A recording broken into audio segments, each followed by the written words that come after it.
পাচার হওয়া অর্থ ফিরিয়ে আনতে বিদেশি বিভিন্ন সংস্থার সাথে যোগাযোগ শুরু হয়েছে বলে জানিয়েছেন প্রধান উপদেষ্টা ডক্টর মোহাম্মদ ইউনূস।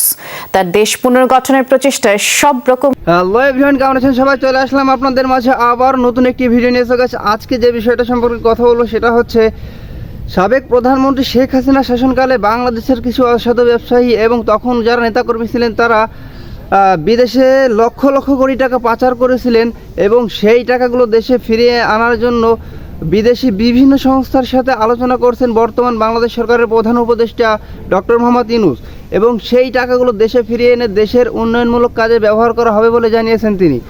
এবং এই অর্থ পাচারের পিছনে যাদের হাত রয়েছে, যারা এই অর্থ পাচার করেছে তাদের কাউকেই ছাড় দেওয়া হবে না, এমনটাই বলে মন্তব্য করেছেন বর্তমান বাংলাদেশ সরকারের প্রধান উপদেষ্টা doctor Mohammad Yunus. So guys, কথা না বাড়িয়ে চলে যাবো আমরা সরাসরি স্ক্রিনে এবং বিস্তারিত থাকছে সম্পূর্ণ ভিডিও জুড়ে।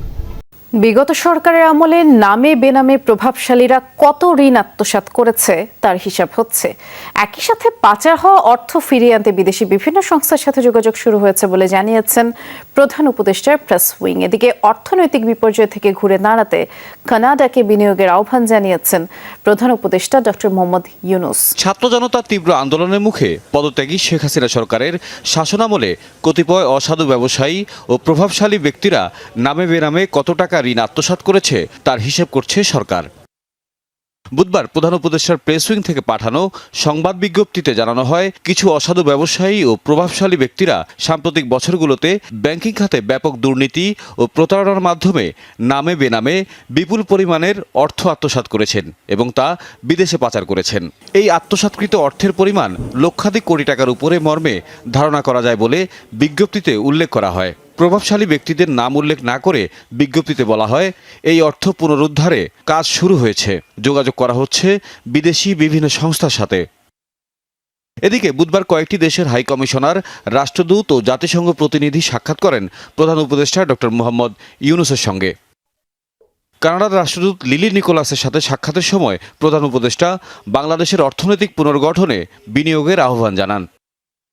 রাষ্ট্রীয় অতিথি ভবন যমুনায় ডক্টর ইউনূসের সাথে সৌজন্য সাক্ষাৎ করেন Malaysian high commissioner Hasna Mohammad Hashim. বাংলাদেশকে আসিয়ান সদস্য হতে মালয়েশিয়ার সমর্থন চান প্রধান উপদেষ্টা। কুয়ালালামপুরে আসিয়ানের পরবর্তী চেয়ার হতে যাচ্ছে এবং তিনি সদস্যপদ বিষয়ে তাঁর সরকারের কাছে বার্তা পৌঁছাবেন বলে জানান হাই কমিশনার। এরপর প্রধান উপদেষ্টার সঙ্গে সাক্ষাৎ করেন ফ্রান্সের রাষ্ট্রদূত মেরি মাসুদ পাই। তিনি জানান, বাংলাদেশের অন্তর্বর্তী সরকারের সাথে কাজ করবে ফ্রান্স।